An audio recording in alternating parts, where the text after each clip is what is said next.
Well, hello, Paul. Great to see you again. Hi, James. My name is James Rosenstein. I'm on the board of One Business World, and it's a pleasure for me to introduce Mr. Paul Farella, who is the managing director of Willow Investments. And he will be focusing on what we call blockchain and the future of work, where there is much to learn. So I hand over to you, Paul, and thank you very much. All right, thank you. So hi, everyone, and welcome to my talk on blockchains and the future of work. And thanks for joining, and thank you for having me. A quick agenda. I'm going to review some basics and definitions, hopefully not spending too much time there, but then move on to DAOs, or decentralized organizations, Web3, how they are impacting work today, how they could impact work in the future. And I'll finish with how anyone can really start getting involved and open it up to questions. I know we're all coming at this from various backgrounds and understandings, and this can very easily turn into a very technical and complex topic. So I feel having a few extra minutes for Q&A at the end could be very helpful. So my name is Paul Farella. I'm part owner and managing director of Willow Investments, an independent registered investment advisory firm. We were founded in 2009. We are a B Corp. If you don't know what that is, I highly recommend you go look it up. But it means that as an organization, we prioritize our environmental and social impact, both internally and externally. We're also a nationally certified women's business enterprise. In early 2001, we launched Willow Crypto as a way to provide our clients with direct ownership exposure to digital assets. Why? Because we see this space as having the potential for disrupting and improving how we function as a society on the same scale as the Renaissance in the 15th century. This new crypto renaissance has the potential to completely change how we interact and do business as a global society. While most of what you may have seen or heard about this space might be tied to rampant speculation or silly JPEGs or scams, the advent of blockchain technology has unlocked new potential and possibility for how we shape society and coordinate globally around shared ideas and goals. This is something we've, as a global community, really have never had the ability to do before. So I'm going to briefly explain where we've been, where we are today, and where we potentially might be going in the future. And how it all relates back to blockchains and how it's potentially reshaping the definition and future of what work might look like. So a few key concepts to break down first. And I'll try not to spend too much time on the basics because there's plenty of free resources out there that are great to get educated on a lot of this stuff. But just understand that I'm painting with a broad brush, and there's a ton of nuance and many different assumptions built into the different specific blockchains and how they operate. So first off, what is a blockchain? Simply a distributed ledger. And what's so revolutionary about that? It's the fact that it's digital and globally distributed. So it can be run and verified by anyone, anywhere, and no one person or entity or government has the power to change that ledger without consensus from the miners or validators or stakers, or 51% of the participants of that network, depending on the blockchain. It may not seem that special to verifiably send a unit of account from one person to another anywhere in the world without government intervention, without permission, with high levels of security, built-in immutability, and to bypass all of the traditional intermediaries out there is actually a pretty big deal. But what makes this even more impactful is the creation of the idea of smart contracts. The original blockchain idea was taken a step further with the introduction of smart contracts, which allows for more than just a unit of account to be sent back and forth, but adds the ability to add in logic and code. And this innovation actually unlocks a whole new world of possibilities for the usefulness of blockchains in the crypto space. The major use cases we've seen so far in innovation and are mostly innovation in finance, from payments to DeFi or decentralized finance, which turns a traditionally opaque and gated financial system into a much more transparent, open, and accessible one. Another is through NFTs, which have been revolutionizing artist rights and how we approach monetizing culture. NFTs really are much, much bigger than that, but that's a whole entire other talk. So since anything contract related has the potential to be disrupted, right, and the ability that then unlocks the ability to build new organizations based on code, is now possible. So many of the functions of traditional organizations could be automated and programmatically replaced with these trust minimizing systems.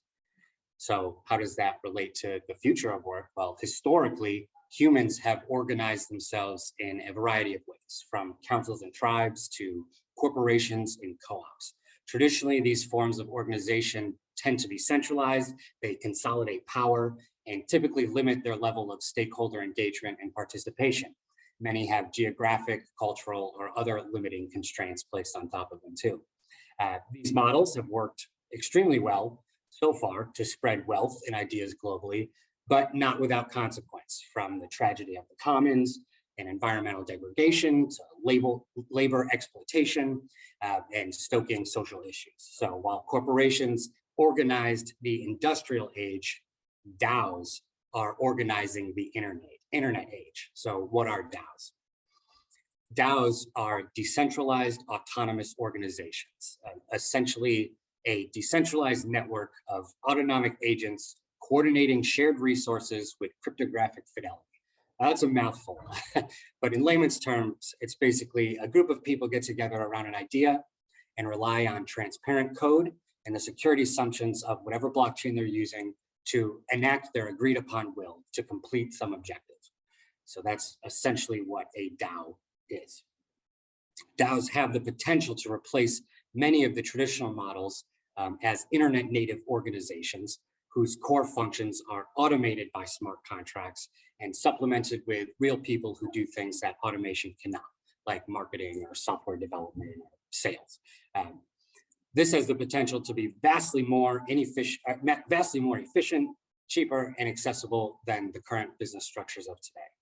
Though it's still extremely early in this process. So, but it's no longer just a concept. There are real organizations currently managing billions of dollars of capital, providing real products and services to millions of people and creating new ways for people to earn income. Today, are DAOs that focus on media, art collection, investment and venture capital, public goods funding, protocol-specific DAOs that govern decentralized applications. There's DAOs that provide services from consulting to infrastructure development, DAOs that are focused on grants, DAOs focused on addressing environmental issues like carbon capture. There are social DAOs or exclusive clubs, think like Bored Apes, maybe you've heard about them. Also, maybe you've heard about things like Constitution DAO, which was formed and funded in record time to try and buy a copy of the US Constitution that went on auction. Ultimately, the idea is that if a community can form around an idea, a DAO can be created to achieve said community's shared goals with people from all over the world. And people can contribute their talent to the DAO to further its goal and get paid in some way, shape, or form in return. So I want to take a step back really quick and look at work from a little more philosophical standpoint. And that is, in my view, there's really three ways to look at work. You have a job or something that you do to make money and get by. You have a career or something you may or may not enjoy, but allows for growth and wealth accumulation. And a calling, which unfortunately very few people in today's world find when they work, where your work isn't really work as it embodies your passions. What's really awesome about DAOs is that they have the potential to allow for more people to work their calling in a more sustainable way that might not be at the expense of generating income. So while finance and culture are the sort of low-hanging fruit that's already being disrupted by blockchains and DAOs, changing how contributors work and participate, their impact is poised to be much, much bigger than just that. The same way, I don't really know how the internet works, but it's a network of protocols and complex technology stacks that make it all happen. seemingly effortlessly, it's highly likely that DAOs will actually be a part of that global infrastructure that makes global trade, communication, and coordination possible. And it'll of course take time, and it'll be a much longer term thing. But I of course, and the billions of dollars of investment that are moving this space could be wrong on this. But over the next decade, watch as DAOs append and replace much of the organizational and corporate structures of today. So this idea around Web3 and internet native companies are popping up all over the place, disrupting and innovating new and old business models and services. Incumbents and huge institutions are pouring billions of dollars in resources into building out the infrastructure to help keep themselves relevant, from banks to financial institutions to major apparel companies, media companies, supply chain companies. The list just keeps on expanding.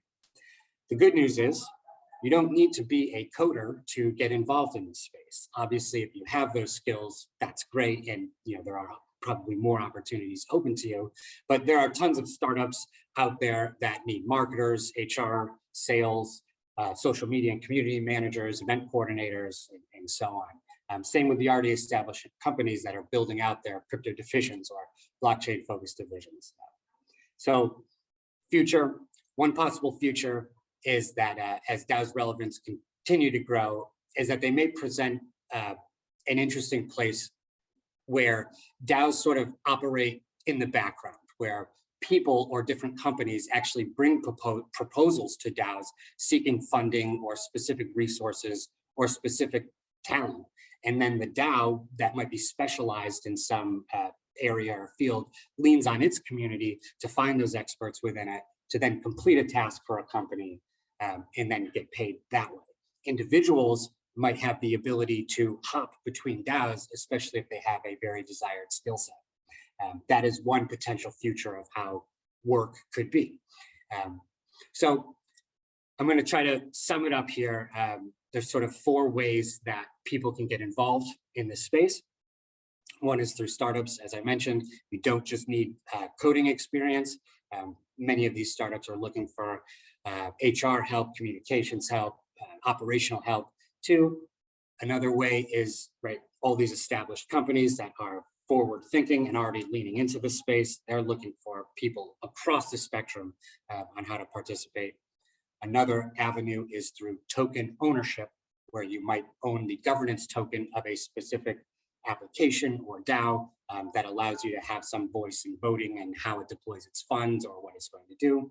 Or you can actually directly participate in many of these DAOs, where the vast majority of them are wide open, where you can find their Discord online and join the community and start chatting with the people to find what skills are needed, what is the DAO looking for, what is it lacking, and then you as an individual can provide those skills or services to that DAO and get paid in return, either through the tokens of the DAO or however structure they set up. But you are then also very free to set your own schedule and transfer those skills from one DAO to another. So exactly what the future of work will look like, no one really knows, but blockchain technology will certainly have an impact on what it looks like going forward. So with that, I would love to open this up to questions, because I know this is can be a very complex topic, and we can go from there. Thank you very much, Paul. Could you specify a little more what a DAO is? Yep. So a DAO is just a way to think of it as a organizational structure. So normally we have like LLCs or S Corps, C Corps. A DAO is another way to create an organizational unit that who has a goal to achieve a specific objective.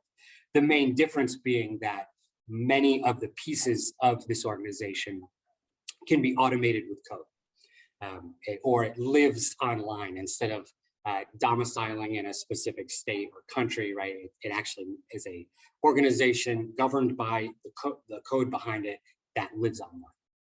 Right? But then the people involved in it are linked to it.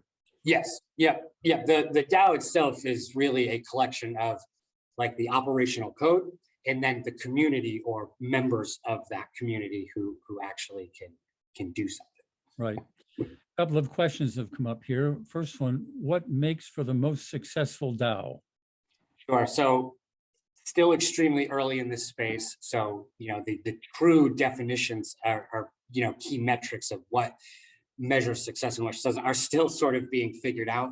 But the more successful DAOs out there have a strong purpose or a very clear purpose and a active community and an engaged community. And so those are sort of the two major pieces that should lead to a successful DAOs. A knowledgeable, active community. Yeah. Okay. Another question, what's the difference between a DAO and smart contract? Right. So a smart contract is just a set of code that is used to execute almost like a program, right? If conditions A, B, C are met, then X, Y, Z happens. That's really all a smart contract is. A DAO is more taking a bunch of smart contracts or code that have different uses and purposes, stacking them together to then create a more concrete idea of an organization and the different objectives that it has. Hopefully that makes sense. Yeah. I get it. Now, at the beginning, you did refer to NFTs. There are a lot of questions about what an NFT is and how it works and how it actually creates value. It's very hard to understand. Can you go into that a little bit? Yeah, there's a lot of pieces around this, so bear with me. An NFT is non-fungible token. And what is that, right? The difference between fungibility and non-fungibility. Think of it simply as a dollar in your pocket is fungible. Doesn't matter if I have that dollar in my pocket, someone else has a dollar, we can exchange it. It's the same dollar, right? A non-fungible token or non-fungibility almost means uniqueness. That's really the easiest way to think about it. Where like baseball cards, if there's only one edition of each, your card is unique and has unique properties and is different than everybody else's. That means that you can't just go and trade your unique card with somebody else because they are fundamentally different in some way. They have different attributes or different, and whatever. That's sort of the distinction between the two. Yeah, but if an NFT is a picture of something that already exists, where does it get its value? So where does it get its value? From people. What gives anything value? Community around something, people collectively agreeing that something has value, or free markets, supply and demand. These are all the things that attribute value to something. There may be, some utility that it does, or something unique that it can do, or not. It's really more of a community of people that agree something has value, and as long as someone in that, or more than one person agree that something has value, it does. And so, you could look at it as so to take that a little further, exclusivity, right? If there's only 1,000 of something in existence, and there is a lot of demand for that, a lot of people want to own one of those, right? That would drive, that would add an element of scarcity, which could then derive value. But ultimately, it comes down to people determining, hey, we all collectively agree this has value. And so therefore it does. Yeah, somebody put in a note saying it's all about perceived value. Mm-hmm. I mean, it's the same with art, right? What gives certain art pieces, value? People agree that it has value. There's some consensus in a community that, hey, this artist produces high quality art, or there's some historical relevance here. So this piece is worth, X million dollars or something like that. Yeah. Wow. Some people have said, I think you said once, that blockchain could be the basis of the next version of the internet. It could be the foundation for the next internet. Mm-hmm. How true do you think that is? I think it's very true. Just like the internet today is based on all these different protocols like TCP/IP and who knows what else, right? A lot of this smart contracts, the idea of how networks get built and talk to each other, could replace a lot of that back end because it's arguably more secure, could be more efficient, could be cheaper to use. And it's not really, cannot be controlled by any one entity. Right. So right, that to me, that's why it could replace the back end. Most people won't even know they're interacting with a lot of this technology. It'll just make things work, right? Yeah. Another comment about NFTs. The difference between art and NFTs is that art is typically beautiful. Beauty is all in the eyes of the beholder, right? And can you comment on public versus private blockchains? Yeah, the idea behind a public blockchain is that it is fully transparent. So anybody can go and view and see all the transactions and activity that is happening on that blockchain. It is open and accessible. These are like the major ones that people talk about, like Bitcoin is a public blockchain, Ethereum is a public blockchain, because anybody can go and look and see all the transactions happening on them. A private blockchain is walled off in some way. So you have some real life examples of this are things like Hyperledger and different initiatives that like the JP Morgans of the world or different banks or different institutions or like Microsoft or whoever might be using internally to experiment with this technology or make their internal processes more efficient. But the public does not have access to view those transactions and see what activity has happened. Right. Okay, well, this is... Now, the caveat there really is that a private blockchain theoretically could settle onto a public blockchain to get the security guarantees provided. But that's probably for another conversation. Right. Okay. Looking at more questions here. Somebody said, so central bank digital coins are going to be private or public? Yeah, so CBDCs or central bank backed digital currencies are sort of a world of their own where it's probably going to be private, where the central bank or government, has full access to see and do what they please with the currency, restrict certain people, blacklist certain people, issue token, issue currency to whoever they like. They would have complete control over it. So that would probably, there'd be aspects of it that would be private, because as a government, you probably wouldn't want your population knowing, how everybody is spending money, but as a government, you would want access to that. So it'd probably be a hybrid, public-private. Hybrid, right. Got it. Well, there we are, Paul, and yeah. Thank you so much for your inputs. Yep. And we'll be in touch for other coming events. Sure. And if anyone wants to learn more or wants any resources to careers in this space or anything, feel free to reach out. I have acquired a list of different newsletters and things that might be worth taking a look at. So did you put up your email? Or maybe put it in chat? Not, but it's just, I'll put it in the chat, but it's just paul@investwithwillow.com. Yeah, somebody says, Paul, give us a link, please. And there we are.